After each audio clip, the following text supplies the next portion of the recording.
अस्सलाम वालेकुम। क्या हाल है बेटा? सेकंड ईयर केमिस्ट्री वालों, ठीक ठाक हो बेटा? कैसी चल रही है आपकी तैयारी? अभी तक चीज़ें समझ आ रही हैं?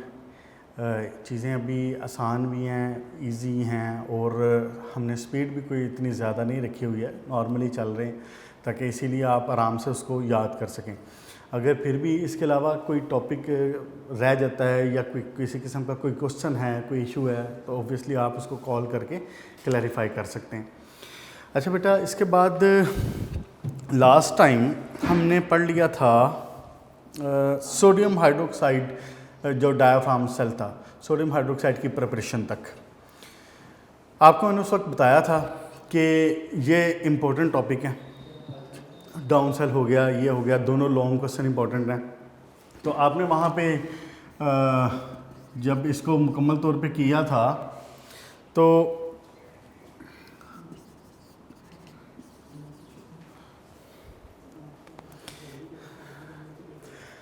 इसमें कोई इश्यूज़ तो नहीं है। अभी एक काम करता हूँ, 1-2 मिनट का आपको सिर्फ एक रिवीजन कर लेते हैं एक बार, ताकि चीज़ें एक बार नज़र से दोबारा गुजर जाएं। उसके बाद इंशाल्लाह ताला हम आज का जो लास्ट टॉपिक है आपका इस चैप्टर का, उसकी तरफ आते हैं।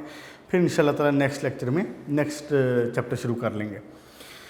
बेटा क्या कर रहा था डायाफ्राम सेल? डायाफ्राम सेल का काम क्या था? बेसिकली डायाफ्राम होता क्या है? डायाफ्राम उस चीज़ को कहा जाता है जो एक जिसमें कोई मेम्ब्रेन हो। तो अगर आपको याद हो तो उसमें हमने एक डायग्राम जो बनाई थी, और मुझे उम्मीद है कि आपने उसकी प्रैक्टिस भी की होगी डायग्राम की। मैंने आपको बताया था कि लॉन्ग क्वेश्चन में आपका 1 नंबर डायग्राम का होता है, और आपने उसको डायग्राम को अच्छे तरीके से प्रैक्टिस कर लेनी है ताकि पेपर में आपका टाइम ज़्यादा वेस्ट ना हो उसके ऊपर। डायग्राम ऑब्वियसली आपने कोई बहुत खूबसूरत या कोई वो मुकाबला है उसमें जो है वो ड्राइंग का मुकाबला नहीं होता, लेकिन आप इतनी सी प्रैक्टिस करें और इतनी सी चीज़ें आपके वाज़ेह हों कि उसमें जो स्केच है, जो स्ट्रक्चर है उसका, वो मुकम्मल हो, वो क्लियर हो, और चीज़ें उसमें लेबल हो, तो इंशाल्लाह ताला उसमें मार्क्स आ जाएंगे। अच्छा, उसमें याद है आपको कि उसमें एक मेम्ब्रेन का जिक्र हुआ था। क्या नाम था बेटा उस मेम्ब्रेन का जो हमने एक लेयर सी बनाई हुई थी कैथोड के अंदर? एस्बेस्टॉस की लेयर थी, ठीक हो गया। तो वो बेसिकली इसीलिए इस सेल को डायाफ्राम सेल कहा जाता है। अच्छा, एनोड किस चीज़ का था इसमें? एनोड था जनाब अली ग्रेफाइट का। कैथोड किस चीज़ का था? आयरन का यूज़ हुआ था। बाहर एक स्टील टैंक मौजूद था, और इसमें क्या चीज़ें थी?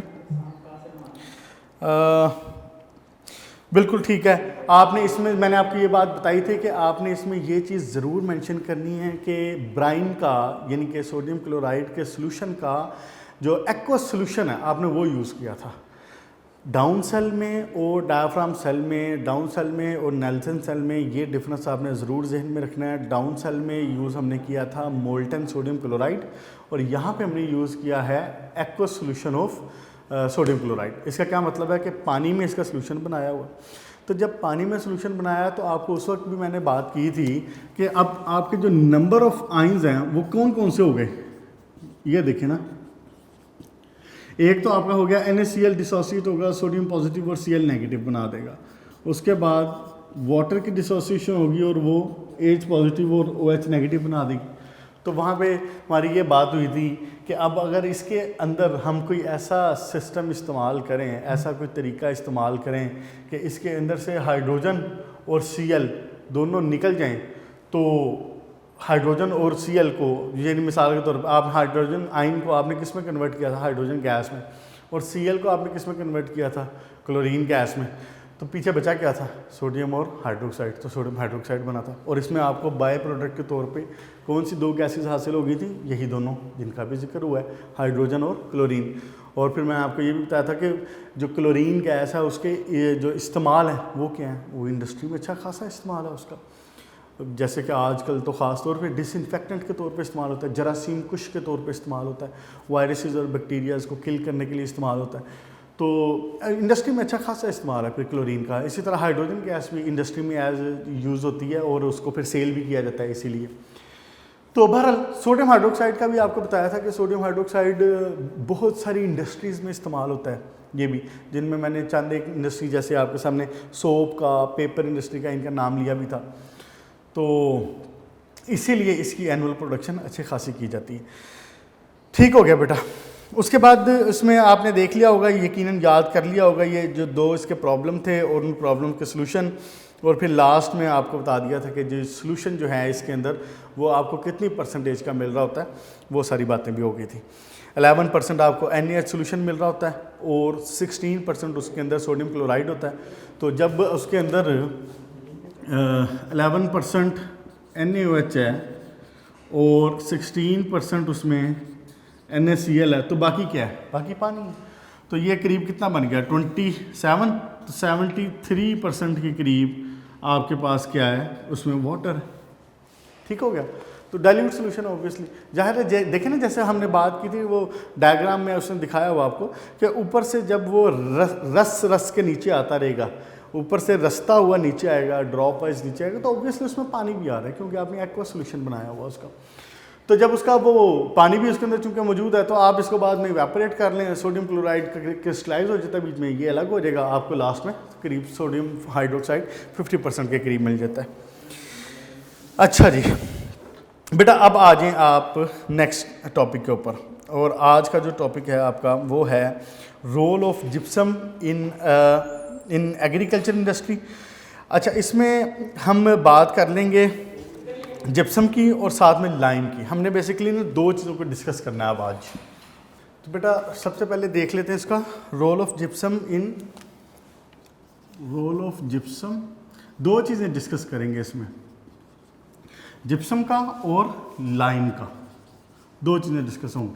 जिप्सम का भी दो काम उसमें होंगे, दो जगहों पे, एक एग्रीकल्चर में और दूसरा इंडस्ट्री में।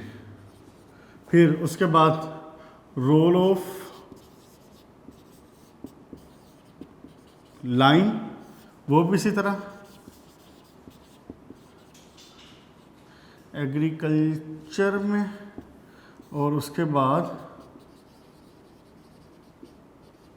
इंडस्ट्री। अच्छा बेटा, ये जो टॉपिक है ना, इस वक्त मैं आपके टेक्स्ट बुक के पेज नंबर 31 पे हूँ। ये जो टॉपिक है ना, ये शॉर्ट क्वेश्चंस के लिहाज से ज़्यादा इम्पोर्टेंट है। शॉर्ट क्वेश्चंस के लिहाज से, MCQs के लिहाज से छोटी छोटी बातें इसमें से पूछ सकता है। मैं क्या कर दूंगा कि मैं आपको ना ये टॉपिक पूरा 1-2 सफ़े हैं इसके, मैं इसको एक दफ़ा पूरा रीड आउट करता हूँ और चीज़ें इनमें से जो आपकी इंपॉर्टेंट चीज़ें हैं, जो शॉर्ट क्वेश्चन इसके अंदर से राइज होते हैं, वो आपको मैं साथ साथ मार्क करवाता जाता हूँ।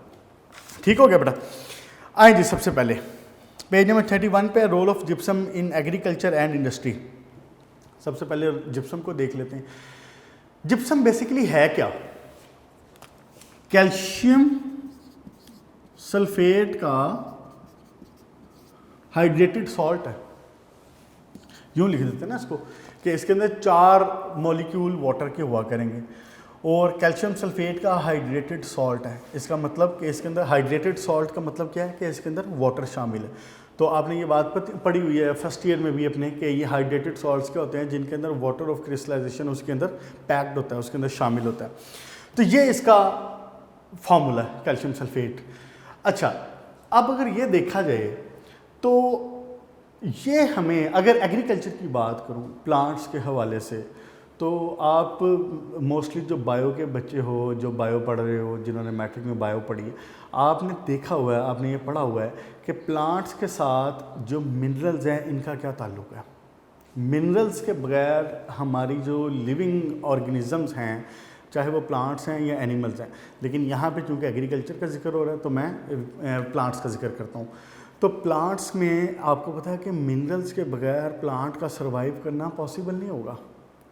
हमारी बॉडी के अंदर, प्लांट्स के अंदर sodium, potassium, magnesium, calcium, sulphur, phosphorus, ये सारे इसेंशियल एलिमेंट्स हैं जो कि हमें ज़रूरत होती है, प्लांट्स को इनकी ज़रूरत होती है। आपको अगर याद हो तो आपने ये पढ़ा हुआ है कि जो नाइट्रोजन है वो कितना इंपॉर्टेंट है कि इवन वो आपके जो डीएनएज़ हैं, प्लांट का सेल हो चाहे एनिमल का सेल हो, उसके डीएनएज़ के अंदर शामिल होता है नाइट्रोजन। याद है आपको राइबोसोम, वो जो आपने क्रोमोसोम का जो स्ट्रक्चर पढ़ा हुआ पूरा और डीएनए का जो स्ट्रक्चर पढ़ा हुआ पूरा, उसमें नाइट्रोजनस बेसिस इस्तेमाल हो रहे थे, नाइट्रोजन ऑक्सीजन वहाँ पे इस्तेमाल हो रहे थे। तो ये सारे मिनरल्स बहुत इंपॉर्टेंट हैं। फिर हमें ये पढ़ना पड़ता है, हमें ये देखना पड़ता है कि ये मिनरल्स कौन कौन से इंपॉर्टेंट हैं और कहाँ कहाँ पे इंपॉर्टेंट हैं। अब चूंकि हम बात कर रहे हैं कैल्शियम सल्फेट की, तो सिर्फ हम इसके ऊपर रहते हैं।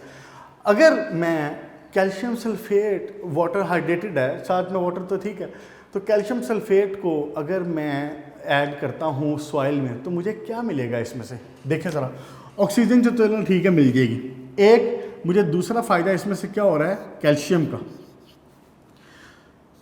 तीसरा फ़ायदा मुझे क्या हो रहा है? सल्फ़र का।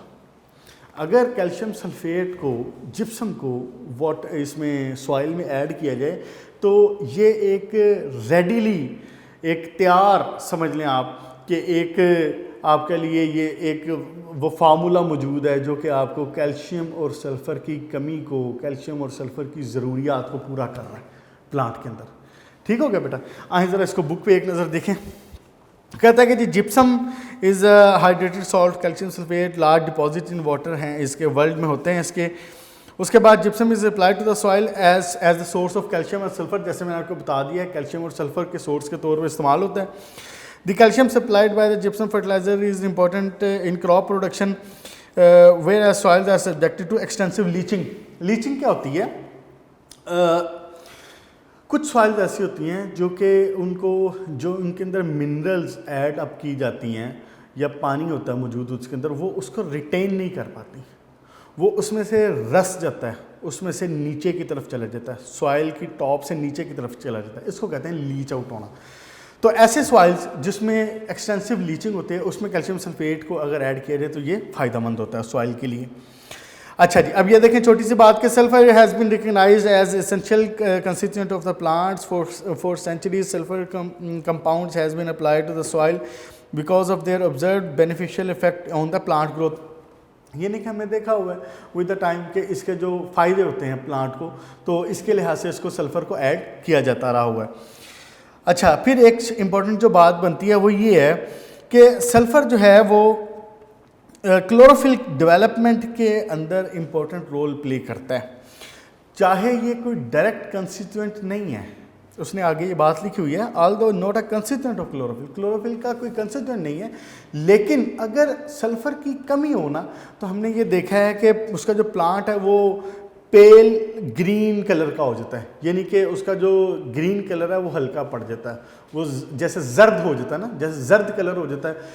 ग्रीन प्लांट अगर हो तो वो खूबसूरत है और वो उसकी हेल्दी होने की निशानी है, लेकिन अगर वो जर्दी की तरफ चला जाए तो इसका मतलब उसमें कोई ना कोई कमी है।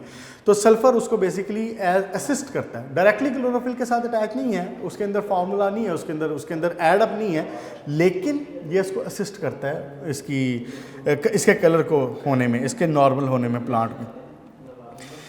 उसके बाद बेटा कहता है कि the root system of the several plants, ये भी ठीक है, जनरल सी बात है। आगे आए ज़रा इंडस्ट्री के अंदर, जब हम बात करते हैं ना इसकी रोल इन इंडस्ट्री की, तो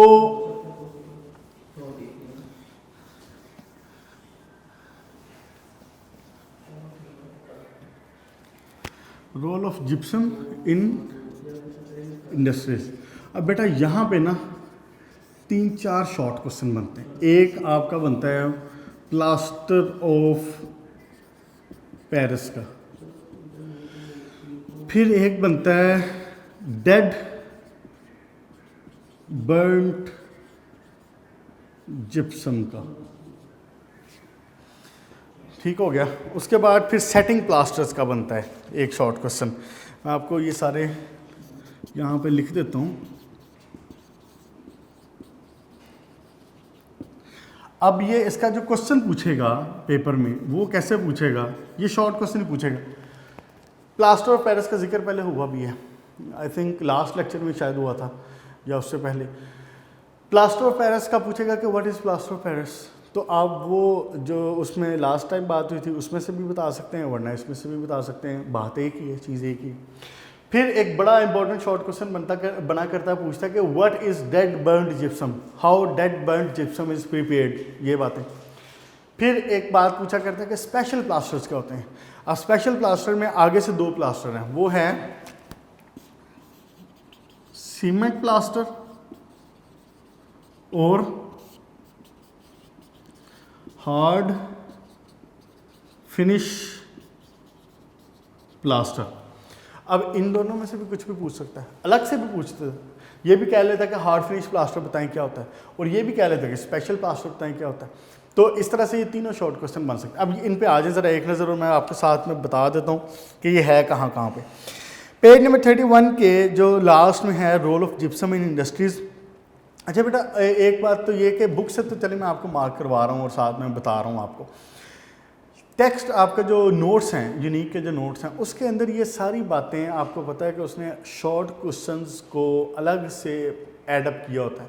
उसमें आपके एक्सरसाइज के क्वेश्चन भी डिस्कस हो जाते हैं, और उसने एडिशनल क्वेश्चन की हेडिंग, एडिशनल जो क्वेश्चंस हैं शॉर्ट क्वेश्चंस, उसकी हेडिंग के नीचे इसी पेपर के अंदर से, आपके बुक के अंदर से, चैप्टर्स के अंदर से जो क्वेश्चंस अराइज होते हैं वो सारे उठा के अलग से लिखे हुए हैं। तो ये सारी बातें जो आपको मैं बता रहा हूँ ये वहाँ पे भी आपको ऑब्वियसली मिल जाएंगी, तो वहाँ से तैयारी भी कर सकते हैं, वरना बुक से भी इसको एक नज़र देख लें। अच्छा जी, बेटा कहता है कि जब जिप्सम को, when gypsum is heated under carefully controlled condition it loses 3/4 of water crystallisation. जब इसको जिप्सम को हीट अप किया जाता है ना, और उसने एक अहम वर्ड यहाँ यूज़ किया यहाँ पे, अंडर कंट्रोल्ड कंडीशंस। क्यों, ये भी आपको पता चलेगा जब हम डेड बर्न जिप्सम पढ़ेंगे। तो जब इसको कैल्शियम सल्फेट को जो हाइड्रेटेड मॉलिक्यूल था, इसको जब हीट अप किया जाए तो इसमें से 3/4 ऑफ वाटर के निकल जाते हैं, पीछे बच जाता है 1। यानी लास्ट टाइम आपको याद हो तो मैंने ये आपके सामने एक इक्वेशन सी बना के लिखी थी कि इसको जब हीट अप किया जाए तो ये कन्वर्ट हो जाता है कैल्शियम सल्फेट वाटर में। क्या इसमें से निकल जाता है? 3 वाटर के मॉलिक्यूल निकल जाते हैं, 3 वाटर मॉलिक्यूल इसके अंदर से निकल जाते हैं। इसलिए हम कह रहे हैं कि 3/4 ऑफ वाटर निकल जाता है इसके अंदर से। जब 3/4 ऑफ वाटर निकल गया, पीछे बचा क्या? वाटर का एक मॉलिक्यूल बचा पीछे। ठीक हो गया? तो इस वक्त इसको क्या कहते हैं? Plaster of Paris. Plaster of Paris से आप इस लिहाज से भी वाकिफ़ हैं, आपने इसको देखा हुआ है कि जैसे खुदा न खास्ता किसी का कोई फ्रैक्चर हो जाए तो उसकी आप इसकी बैंडेज वगैरह करते हैं, तो उसके अंदर प्लास्टर ऑफ पेरिस जब लगाते हैं तो आफ्टर दैट जब वो ड्राई होता है तो वो बड़ा सख्त किस्म का मटेरियल बन जाता है जो कि जिस बंदे का फ्रैक्चर हुआ उसको सपोर्ट करता है। तो वहाँ पे इस्तेमाल होता है मेडिकल में, फिर इस तरह स्टैचूज़ बनाने में इस्तेमाल होता है, उसके स्टैचूज़ की कास्टिंग में इस्तेमाल होता है। फिर इसके अलावा आपने मुमकिन है ये देखा हो कभी कि जैसे आप घर में अगर वाइट वॉश करवाते हैं तो वो बंदा जब आके वाइट वॉश घर में करता है या पेंट करता है तो पहले आके दीवारों को बराबर करता है। वो दीवारों को बराबर कर रहा होता है जहाँ पे थोड़े से कोई पैचेस मौजूद हैं, कोई टुकड़े मौजूद हैं, कोई दीवार सीमेंट कहीं से टूटा हुआ है, तो वो क्या करता है? वो प्लास्टर ऑफ पेरिस को पानी में मिक्स करके उसका सोल्यूशन बना के वो वहाँ पे फिक्स करता है और वो बिल्कुल क्लीन अप हो जाता है। आपने देखा होगा मुमकिन है घरों में। तो प्लास्टर ऑफ पेरिस इस लिहाज से हमारी ज़िंदगी में काफ़ी अहम रोल प्ले कर रहा है। फिर एक दो इस्तेमाल इसके आगे सीमेंट इंडस्ट्री में होते हैं, वो हम आगे देखते हैं अभी क्या करता है। अच्छा जी बेटा, अब आए नेक्स्ट इसके ऊपर, डेड बर्न जिप्सम के ऊपर। जब आपने अंडर, अभी हमने बात की थी ना कि प्लास्टर ऑफ पेरिस के केस में अंडर कंट्रोल्ड कंडीशन उसको हीट अप किया जाता है, उसको गर्म किया जाता है, तो अराउंड 100 डिग्री सेंटीग्रेड ही होता है। अब इसको अंडर कंट्रोल कंडीशन कहने का मकसद ये था कि अगर हम इसको टेम्परेचर को थोड़ा सा बढ़ा देना तो क्या होता है कि ये डेड बर्न जिप्सम में कन्वर्ट हो जाता है। अगर टेम्परेचर अराउंड 120 डिग्री सेंटीग्रेड चला जाए तो ये डेड बर्न जिप्सम में कन्वर्ट हो जाता है।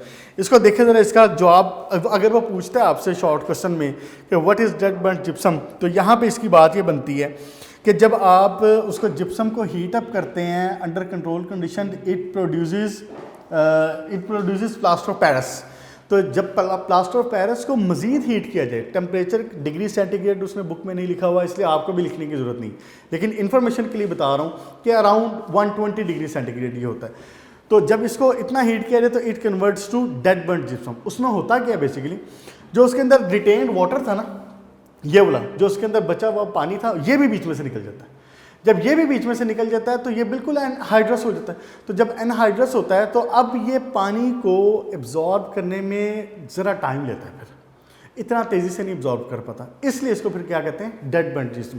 इसको बुक पे देखें ज़रा एक बार, इसकी सेकंड लास्ट लाइन में देखें, gypsum must not be heated too strongly as the anhydrous salt is then form. यानी एनहाइड्रस का मतलब क्या होता है कि उसके अंदर से पानी निकल गया हुआ, is then form which absorbs water slowly, such plaster is called dead burn gypsum. ठीक हो गया बेटा। यही बात आप नोट्स में भी, इसने शॉर्ट क्वेश्चन अलग पूरा बना के भी लिखा हुआ है डेड पेंट जिप्सम का, अगर वहाँ से नहीं तो आप यहाँ से देख लें। अच्छा जी, उसके बाद नेक्स्ट देखें ज़रा, plaster of Paris when mixed with half of its weight. ये जनरल सी बात है वही कि जब उसको इस्तेमाल किया जाता है तो क्या करते हैं, उसको पानी के साथ तकरीबन उसके मैस का हाफ ले लिया जाता है, तो उसके साथ जब इसको मिक्स किया जाता है तो एक पेस्ट सी बन जाती है। अब वही बात मैंने आपको जो पहले बताई है कि इस पेस्ट को आप यूज़ करते हैं मुख्तलिफ चीज़ें बनाने में, और ये पेस्ट जब बनती है ना तो ये कोई बहुत ज़्यादा टाइम नहीं लेती ड्राई होने में, 10 से 15 मिनट के अंदर ये ड्राई हो जाती है।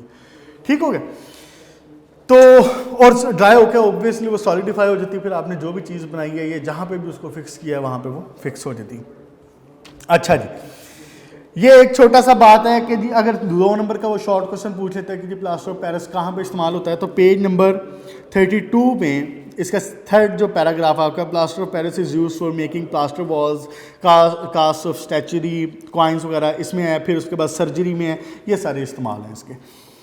अच्छा जी, उसके बाद बेटा आ जाए अब अगली बात के ऊपर, स्पेशल प्लास्टर के ऊपर। अभी हमने बात ये की है कि जो प्लास्टर ऑफ पेरिस है ये कोई बहुत ज़्यादा टाइम नहीं लेता ड्राई होने में। अगर आपने कभी घर में इत्फाक किया हो, अक्सर बल्कि अब तो वो यूट्यूब वगैरह पे वीडियोस भी चल रही होती हैं, अक्सर लेडीज़ और अक्सर गर्ल्स घरों में इस तरह की चीज़ें बना के उनको यूट्यूब पे वीडियोस अपलोड कर रही होती हैं इसकी, कि उसमें जिप्सम यूज़ कर रही हैं प्लास्टर ऑफ पेरिस, तो उसकी मदद से वो मुख्तलिफ़ चीज़ें बना रही होती हैं बच्चों के खेलने वाली, तो काइंड ऑफ उनका अर्निंग का एक तरीका है। तो अगर आपने देखा है कि ये ड्राई हो जाता है जल्दी, ये 10 से 15 मिनट के अंदर ड्राई हो जाता है, हार्ड हो जाता है फ़ौरन, तो हम क्या करते हैं, सम टाइम इतनी जल्दी हार्डनेस, इतना जल्दी ड्राइनेस होना हमारे लिए सम टाइम फेवरेबल नहीं होता, तो हम इसमें क्या करते हैं, कुछ एडिटिव भी डाल सकते हैं। हम उसको एडिटिव डाल के उसको कन्वर्ट कर सकते हैं सीमेंट प्लास्टर में या हार्ड फिनिश प्लास्टर में। उसको देखें ज़रा अब क्या होता है। सीमेंट प्लास्टर देखें, सबसे पहले कहता है कि जी it is plaster of Paris which is usually in which glue or other oils have been added as retardant to prolong the time of setting। वही बात होगी, क्या इसमें डाला है, ग्लू और कुछ ऑयल्स वगैरह यूज़ कर लेते हैं। वो किस लिए यूज़ कर लेते हैं, ताकि इसका जो सेटिंग टाइम है ये थोड़ा प्रोलोंग किया जा सके। तो इस तरह को क्या कहेंगे हम पे, सीमेंट प्लास्टर, अगर उसमें ऑयल डालें या ग्लू डालें। अच्छा जी, दूसरे वाले को देखें ज़रा, हार्ड फिनिश प्लास्टर में क्या होता है, they are made by the calcination of the anhydrous. Calcination क्या होती है बेटा, कैल्सिनेशन का वर्ड हमने यूज़ किया हुआ है पहले, और ये इसका मतलब होता है कैल्सिनेशन, इसका मतलब होता है हीटिंग स्ट्रॉन्गली, स्ट्रॉन्ग हीट का करना, उसको गर्म करना ज़्यादा टेम्परेचर के ऊपर, इसको कहते हैं कैल्सिनेशन। अच्छा जी, हाई टेम्परेचर के ऊपर।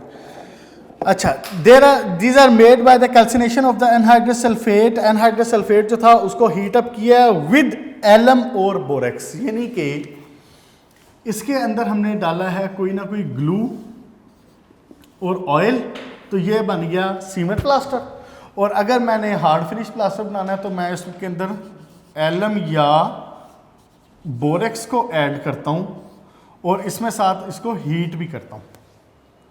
इसके केस में ऐसा नहीं था। क्लियर हो गया? ये शॉर्ट क्वेश्चन अलग से, cement plaster, hard finish plaster under the heading of special plasters.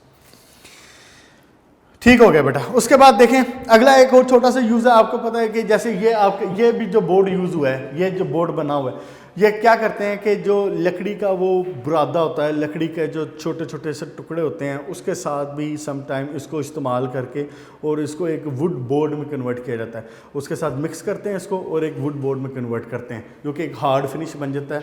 और अक्सर आपने देखा होगा जैसे सम टाइम हॉस्पिटल्स में हो गए या सम टाइम कॉलेजेस में या इस तरह के मौक़ों पे वो पार्टीशन के तौर पे इस्तेमाल, शादी हाल वगैरह में उन्होंने इस्तेमाल किया होता है, पार्टीशन के तौर पे इस्तेमाल की होती। तो वो एक काइंड ऑफ शीट होती है जिसमें लकड़ी का बुरादा मिक्स किया होता है और साथ में उसको जिप्सम मिक्स करके, ये प्लास्टर ऑफ पेरिस मिक्स करके उसकी पेस्ट बना के जब उसको ड्राई किया जाता है तो एक हार्ड फिनिश में बन जाता है, जो कि फिर बाद में उसको बोर्ड के तौर पर इस्तेमाल किया जाता है। अच्छा जी, उसके बाद ठीक हो गया बेटा, बाकी सारी जनरल सी बातें। लास्ट में एक बात देख लें कि पोर्टलैंड सीमेंट, हाँ ये अब एक बात थी जो मैंने आपको पहले कहा है कि ये सीमेंट इंडस्ट्री में भी इस्तेमाल होता है, पोर्टलैंड सीमेंट की मैन्युफैक्चरिंग में। हम ये तफसील से पढ़ेंगे चैप्टर नंबर 15 में, जो आपका इंडस्ट्रीज़ का चैप्टर है। यहाँ पे शॉर्ट क्वेश्चन के लिए बात इतनी सी जहन में रखें, जब लाइमस्टोन को और क्ले को मिक्स किया जाता है सीमेंट बनाने के लिए, ये दो चीज़ें मिक्स की जाती हैं, लाइमस्टोन और क्ले, तो इनको मिक्स करके इनको किया जाता है हीट। तो इनको जब हीट किया जाता है तो बनता है क्लिंकर। जो मटेरियल बनता है ना उसको कहते हैं क्लिंकर। क्ले और लाइमस्टोन, इनको आपस में मिला के इनको किया जाता है हीट। एक स्पेशल कंपार्टमेंट होता है, स्पेशल एक रोटरी किल्न होती है, भट्टी होती है जिसके अंदर इसको हीट किया जाता है। यह बनता है क्लिंकर। क्या बनता है? क्लिंकर। क्लिंकर जो है ना ये इसी तरह के होते हैं जैसे आप समझ लें कि मटर के दाने, जैसे मटर के दाने होते हैं ना छोटे छोटे से, बिल्कुल क्लिंकर उसी साइज़ के छोटे छोटे से दाने होते हैं, इनको कहते हैं क्लिंकर। तो अब ये क्लिंकर जो है ये एक किस्म का तैयार सीमेंट है, लेकिन इसका एक मसला है, वो ये कि अगर इसको क्लिंकर को ही हम क्रश करके इस्तेमाल कर लें सीमेंट के तौर पे तो ये जल्दी सेट हो जाता है। सेट जल्दी हो जाने का क्या मतलब है कि हार्ड जल्दी हो जाता है। तो ऑब्वियसली जब हम इंडस्ट्री में या घरों में या कंस्ट्रक्शन में जब इसको यूज़ कर रहे होते हैं तो इतना वक्त तो मिलना चाहिए ना कि वो आपका जो मिस्त्री लगा हुआ है, जो ठेकेदार लगा हुआ है, जो काम कर रहा है, उसको आराम से वो उठा के जाके फिक्स कर सके, अपनी मर्ज़ी से सेट डाउन कर सके। इसके जो सेटिंग टाइम है ना, इसके लिए वर्ड यूज़ करते हैं सेटिंग टाइम। इसका जो सेटिंग टाइम है ना, इसको बढ़ाने के लिए इसके अंदर ये डाला जाता है जिप्सम। ये थोड़ा सा डालें, ये करीब 2% के करीब ऐड करते हैं, ये इसके सेटिंग टाइम को बढ़ा देता है और फिर वो इतनी जल्दी हार्ड नहीं हो पाता। एक इसका यूज़ ये भी है। अब इसके अंदर टोटल बातें क्या होगी, ये शॉर्ट क्वेश्चन जो मेन है, एक तो इसके जो यूजेस हैं, फिर बात शुरू कहाँ से हुई थी, प्लास्टर ऑफ पेरिस का होता है, डेड बर्न जिप्सम क्या है, स्पेशल प्लास्टर क्या है, स्पेशल प्लास्टर के अंदर सीमेंट प्लास्टर और दूसरा हार्ड फ्लिश प्लास्टर, ये दोनों चीज़ें आगे थी। फिर पोर्टलैंड सीमेंट के अंदर इसका क्या इस्तेमाल है, फिर इसके जो जनरल यूजेस हैं जो मैंने आपसे पहले जिक्र किए हैं, प्लांट्स में है चाहे या वो वैसे इंडस्ट्रीज़ में। ठीक हो गया बेटा। अब आ जाएं इसके ऊपर role of lime in agriculture industries पे।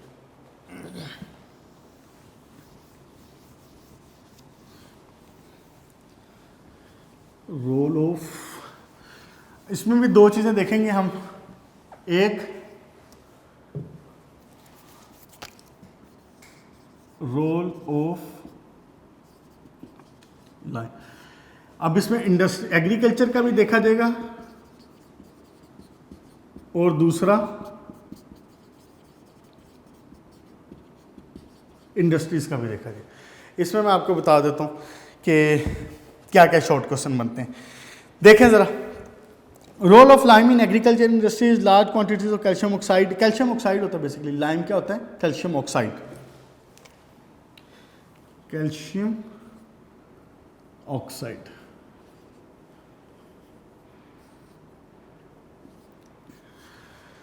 अच्छा जी, सबसे एक जो अहम बात है ना, जो इसका ख़ास इस्तेमाल होता है वो होता है न्यूट्रलाइज करने में जो एसिडिक सॉइल्स होते हैं। समटाइम आपको पता है कि हमारी बहुत सारी ज़मीन सिर्फ इसलिए बंजर हो जाती है और सिर्फ इसलिए इस्तेमाल के काबिल नहीं रहती कि उसके अंदर जो एसिडिटी है वो ज़्यादा है। आपको पता है कि जो जनरल प्लांट्स हैं हमारे, जैसे कि ये गंदम वगैरह होगी, चावल वगैरह होगी, जनरल जो आपके अजनास हैं, ये एसिडिक सॉइल्स में नहीं उग सकती। एसिडिक सॉइल में बहुत लिमिटेड किस्म के पौधे हैं जो कि उग पाते हैं। हमारी जो जनरल इस्तेमाल होने वाली क्रॉप्स हैं ये एसिडिक सॉइल में नहीं। एसिडिक सॉइल ऑब्वियसली जैसे नाम से जाहिर है कि ऐसी सॉइल जिनकी एसिडिटी ज़्यादा हो, तो इस तरह की सॉइल्स फिर बंजर हो जाती हैं, इस तरह की सॉइल फिर इस्तेमाल नहीं हो पाती हैं। तो बड़ा अहम इसका कैल्शियम ऑक्साइड का, लाइम का एक ये काम है कि हम इसको एसिडिक सॉइल्स में ऐड करते हैं। एसिडिक सॉइल्स में जब इसको ऐड करते हैं तो ये क्या करता है, ये उसको न्यूट्रलाइज करता है। आपको पता ना कि एसिड और बेस का रिएक्शन हो, एसिड और बेस का रिएक्शन हो तो क्या बनता है, सॉल्ट बनता है ना, सॉल्ट और साथ में वाटर बनता है, ऐसे ही। तो जब एसिडिटी उसके अंदर पहले से मौजूद है, कैल्शियम ऑक्साइड बेसिक है, कैल्शियम ऑक्साइड क्या है, बेसिक है, वाटर के साथ मिलके क्या बनाता है, ये आप पढ़ चुके हैं हम ये सारी बातें। Calcium hydroxide plus water, calcium hydroxide, तो बेसिक हुआ ना ये। तो जब ये एसिड और बेस आपस में रिएक्शन करेंगे तो क्या बना देगा, सॉल्ट बना देगा, वाटर बना देगा। तो ये इसको सॉइल्स को न्यूट्रलाइज करने के लिए इस्तेमाल होता है। ये एक बड़ा अहम इस्तेमाल है इसका, पॉइंट इसको मार्क कर लें। अच्छा जी, उसके बाद calcium oxide is also used in large amount for making lime sulphate spray, sorry lime sulphur spray. Lime sulphur जो स्प्रे है ना, ये एक्चुअली इस्तेमाल होते हैं फंजीसाइड्स के तौर पे। लाइम सल्फर स्प्रे किए जाते हैं, और ये क्या होता है, ये बेसिकली फंजीसाइड्स हैं। फंजीसाइड्स क्या होती हैं, जो कि फंगस को किल करने के लिए इस्तेमाल होती हैं। फंगस जो फंजाई जिसको आप कहते हैं, उसको किल करने के लिए इस्तेमाल होती हैं लाइम और सल्फर का स्प्रे। अच्छा जी, उसके बाद the hydroxide of calcium is obtained when the, इसमें सिंपल सी बात है, ये बात होगी, ये मैंने इक्वेशन भी लिख दी कि कैल्शियम ऑक्साइड वाटर के साथ मिलकर क्या बनाता है, कैल्शियम हाइड्रोक्साइड, जिसको स्लेक लाइम कहते हैं। अच्छा जी, एक नज़र इसका देख लें प्लांट ग्रोथ के ऊपर, शॉर्ट क्वेश्चन और MCQs के हवाले से। The presence of calcium in is essential for the normal development of plant, और उसके बाद the quantity of calcium required by the different plant varies considerably. Page number 33 की शुरू की 2 लाइन्स पढ़ा हूँ, देखें ज़रा, इंपॉर्टेंट है ये। An adequate supply of calcium appears to stimulate the development of root hair and in fact the entire root system. Calcium support करता है रूट सिस्टम को, उसको उसकी डेवलपमेंट में, रूट हेयर्स की डेवलपमेंट में, उसमें सपोर्ट करता है इनको। उसके बाद calcium is also necessary for normal leave development, बिल्कुल सही है, नॉर्मल लीव डेवलपमेंट के लिए इस्तेमाल होता है, प्लांट उसको यूज़ करता है। And tends to accumulate in leaves as well as in bark. Bark मतलब उसका जो तना है, उसकी जो छाल है। An adequate supply of calcium is also essential for the optimum activity of microorganisms that produce nitrates. Microorganisms आपको पता है इसमें सॉइल में इंतहाई अहम है। क्यों? क्योंकि ये कन्वर्ट कर रहे होते हैं जो है आपकी एयर की नाइट्रोजन, इसको नाइट्रेट्स में, तो फिर वो प्लांट के लिए अवेलेबल हो पाते हैं, तो उनके लिए भी इंपॉर्टेंट है ये बात। Calcium is also necessary for, ये हो गया, the effect of calcium on the supply of available phosphorus in the soil of special significance. Soil containing efficient calcium are slightly alkaline in nature. ये बिल्कुल सही है कि जब उसने कैल्शियम अगर मौजूद होगा इसके अंदर तो वो स्लाइटली नेचर हो जाएगी, उसकी जो नेचर है वो बेसिक हो जाएगी। ये भी हमारी बात हुई है। लास्ट पे, when a deficiency of calcium exist, various substances such as aluminium and manganese may accumulate in plant in harmful concentration. Aluminium और मैंगनीज़ वगैरह जो हैं, अगर ये इनकी अमाउंट ज़्यादा हो जाए तो फिर ये प्लांट के लिए हार्मफुल है। तो लेकिन अगर ये मुनासिब मिकदार में मौजूद हों, और जो कि कैल्शियम उसको मुनासिब मिकदार में मौजूद रखता है, उसके साथ अपना कम्प्लेक्स बना के उसको कंज्यूम कर लेता है ताकि वो प्लांट को अवेलेबल ना हो पाए। वरना अगर उनकी एक्यूमुलेशन एलुमिनियम वगैरह की और मैंगनीज़ वगैरह की प्लांट के अंदर हो जाए तो वो उनके लिए हार्मफुल है। ठीक है बेटा, इसको रखते हैं अब यहाँ तक हो गया आपका करीब, बस लास्ट इसी टॉपिक का एक छोटा सा बस पोर्शन रह गया है जो कि role of lime in industries है। उसको नेक्स्ट लेक्चर में इंशाल्लाह ताला देख लेते हैं। तो ठीक हो गया, यहाँ तक आप शॉर्ट क्वेश्चन और MCQs के हवाले से मैंने आपको मार्क भी करवा दिए, मैंने आपको बता भी दिए। इनको मेंशन कर लें अपनी बुक के ऊपर, वरना इनको नोट से जो इसने एडिशनल पोर्शन दिया हुआ वहाँ से सारे लिखे हुए हैं, वरना ये टेक्स्ट बुक के भी क्वेश्चन हैं आपके एक्सरसाइज के। तो अच्छे से बेटा तैयारी करो। तो लास्ट टॉपिक इंशाल्लाह नेक्स्ट में कंप्लीट करेंगे और उसके बाद फिर नेक्स्ट चैप्टर शुरू करेंगे। ओके बेटा, गुड लक।